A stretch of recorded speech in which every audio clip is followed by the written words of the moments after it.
Oke, selamat pagi, berjumpa lagi di channel Gosip Saham. Oke, hari ini Jumat 18 April, tanggal merah karena kenaikan Yesus Almasih kalau nggak salah. Oke, selamat kalian yang merayakan. Hari ini kita bahas tipis-tipis seputar emiten Indonesia. Oke, kita lihat email dulu ya. Siapa tahu ada berita atau ya, siapa tahu ada dividen lagi. Oke, kita lihat hari ini. Google Trend, sosial, Februari, proxy, rapat umum. Oh ya, kemarin udah semua. Oh, ini berarti yang belum. Apa ini? Pemanggilan rapat umum pemegang saham tahunan RUPS dari Cikarang Listrindo. Oke, dari Cikarang Listrindo pemanggilan dengan kode emiten POWR. Oh ya, aku kebetulan punya saham di perusahaan power ini. PT Cikarang Listrindo adalah perusahaan yang bergerak di bidang pembangkit tenaga listrik khusus area industri Cikarang. Oke, mungkin kalian yang pernah ke Cikarang tahu di sana berbagai industri manufaktur ada, dan Cikarang Listrindo ini adalah penyedia sumber power untuk daerah industri, dan kelebihan sisanya dia jual ke PLN. Oke, kita bahas itu aja ya. POWR. Ntar kita menggunakan sekuritas ajaib seperti biasa. Oh ya, kita lihat itu aja. Penutupan kemarin market kemarin Kamis. Oh, udah ditutup. Oh, nggak kelihatan ya. Oh ya udah, nggak apa. Kemarin Kamis. Oh, ini kita lihat penggeraknya aja kemarin. Kemarin Kamis. Top gainer MKPI 4%, DSSA, Multipolar, DCPI, Aman, ICBP, Jasa Marga, MDKA, Merdeka Copper, ICMG, MEVN, PANI, ISAT, PNBN, Games, GGRM, BNBA, Mika, Brisoho, IPCC, PNN. Oke, pemberatnya siapa ya? Pemberatnya kita lihat top loser. Top loser ada Siantar Top.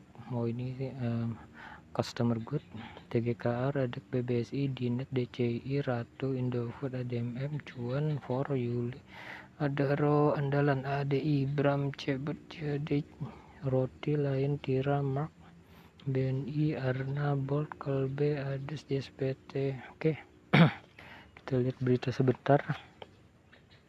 Ada berita apa ini seputar ekonomi?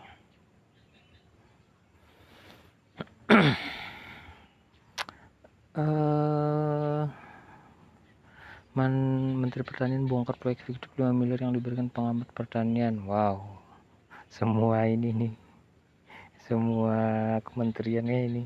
Gelar Mesop, emiten pengelola kayu sulit gelontorkan dengan saham. Harga emas tertahan sederajat rekor sepanjang masa. Harga minyak kembali naik dalam 2 ribu berturut-turut.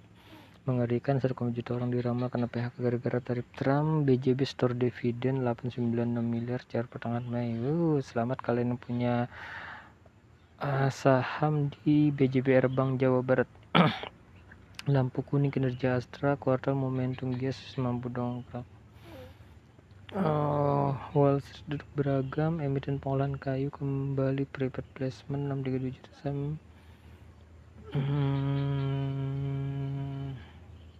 Laba merosot untuk FAI AST, harga emas tembus rekor, mendadak melemah.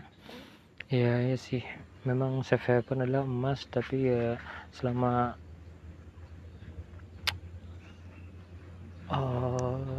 sekarang mungkin emas meningkat ya, karena ekonomi global lagi nggak ada kepastian.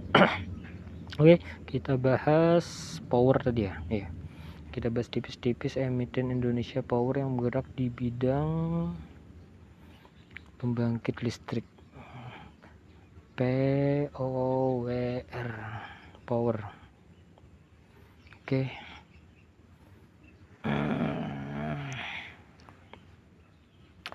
Meningkat. penutupan harga kemarin saham Power per lembar adalah Rp680 ya. Ini kalau dilihat per lembar murah kan, cuma 680, nggak sampai 1000 lah. Berarti kalau minimal pembelian satu lot 100 lembar hanya 68.000. Udah enak ini, dengan harga 68.000 kalian udah punya saham yang bergerak di bidang pembangkit listrik dan bisa dibilang masa depannya bagus. Oke lah, mungkin ada yang bilang batu bara karena dia masih menggunakan batu bara, cuman bakalan kalaupun pindah ke renewable energy atau energi baru terbarukan kayak masih lama lah lagi. Oke, kita lihat grafik 5 tahun terakhir dia. Dia cenderung naik, kemudian agak stagnan.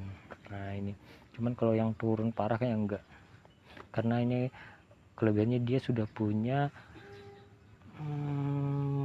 klien pasti pemilik atau industri manufaktur di area Cikarang. Selain itu, kalaupun dia mau ekspansi, dia bisa membuka anak usaha mungkin di daerah kawasan ekonomi khusus, misal PSN mengadakan misal negara membangun PSN, program strategis nasional, ada yang akan membangun area industri di berbagai tempat. Nah dia bisa itu buka perusahaan di sana, pembangkit listrik lagi, ya udah mereka kan punya pelanggan pasti. Oke, bisa dibilang ini bagus. Oke, sekarang kita perdalam lagi. Oh ya, aku punya satu lot aja sih ini, aku beli di harga 672 ya kemarin. Oke, untuk grafik 5 tahun dia cenderung naik dan mulai agak stagnan. Kita lihat, kita berkenalan dulu dengan Power Cikarang. Kita lihat profil dia. Nama PT Cikarang Listrindo Tbk, tanggal pencatatan 14 Juni 2016. Udah lama kan. PT Cikarang Listrindo didirikan 28 Juli 1990 dan melantai di bursa pada 14 Juni 2016. Cikarang Listrindo memiliki visi menjadi produsen listrik kelas dunia. Wow, berarti dia cita-cita dia memang bagus sih. Harusnya dia sudah mulai ekspansi kalau mau labanya besar. Bidang usahanya, PT Cikarang Listrindo bergerak pada sektor infrastruktur, utilitas, dan transportasi. Kegiatan utamanya meliputi industri, pusat pembangkit tenaga listrik, pemasaran, pendistribusian, dan tenaga listrik, dan agen. Nah ini, seandainya dia mampu bertumbuh, dia bisa juga nanti mungkin membangun pembangkit listrik yang bertenaga energi baru terbarukan, entah itu dengan matahari, angin, termal, gas bumi, dan batu bara tetap. Direktur nggak terlalu banyak, komisaris lumayan. Kita lihat laporan stock split belum pernah bagus, dividen. Nah ini yang paling kita suka ini, dari tahun dari awal berdiri udah rutin bagi dividen.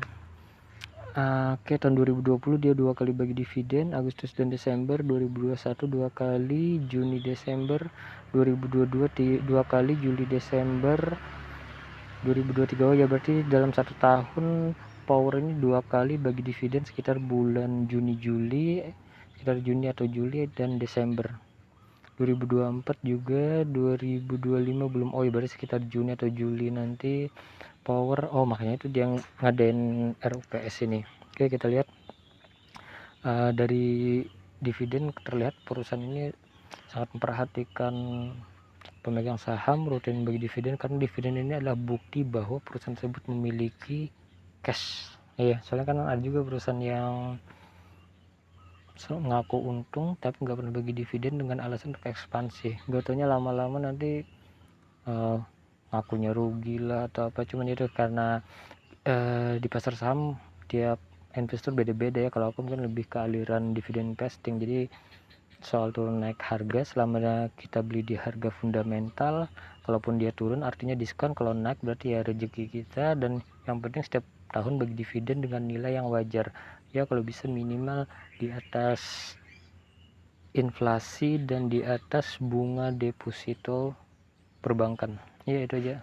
Artinya minimal 6% ke atas kalau bisa. 10% bagus lagi, bahkan batu bara kadang ada yang sampai 16-15% per tahun. Oke, selamat. Belum bagi dividen yang jelas. Siapapun yang pegang Power ini ya, kapan lagi kita bisa punya perusahaan listrik sendiri. Oke, kita lanjut ke finansial.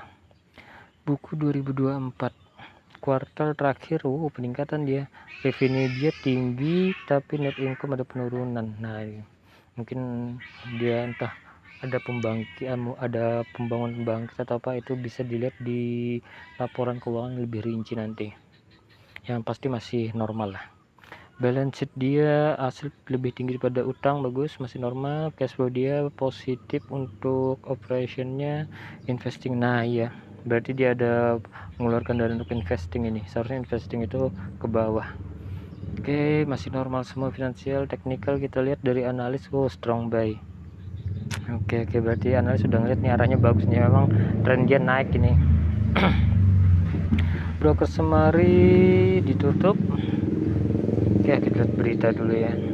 Untuk berita, DCI 2024 obligasi power siap terbit. Dia menerbitkan obligasi berarti nih, emisi rendah dan suku bunga kompetitif. Syarat power terbitkan surat utang, buku utang udah. Laba Likarang tertekan. Ada penurunan laba dia. Ini pengaruh juga sih, misal kalau ada industri yang tutup, otomatis misal dia nggak ada klien, ya otomatis pemasukan akan berkurang. Oke, nggak apa-apa, semoga manajemen bisa mengelola, dan ya namanya usaha kan ada saatnya naik, ada saatnya turun.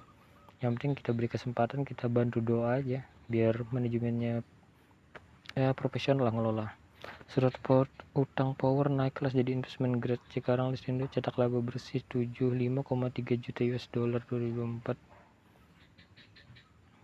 Oke, apa sekarang kita lihat ki statistik dia. Oke, di bidang infrastruktur status saham masih baik. Net profit margin 13%, bagus, masih double digit. IPS dia 75,7, artinya harga wajar dia di 757. Harganya berapa? 6810, berarti masih under value. PBV 0,94, bagus, di bawah 1.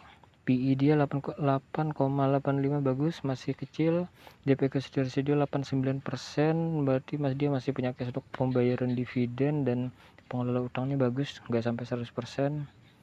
Sekarang dividen dia yang tahun kemarin 72,16 dengan PE ratio 95%. Keren kan, dari 100% laba hampir dibagikan seluruhnya. Dividen dia besar 10,77%. Nah ini yang gue bilang, dividen dia di atas inflasi dan di atas obligasi. Keren ini.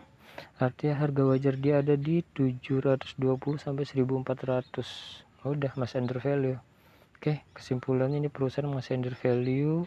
Masa depan dia, kalau dia bisa mengelola, bagus sih, apalagi jika bisa membangun pembangkit listrik tenaga terbarukan atau renewable.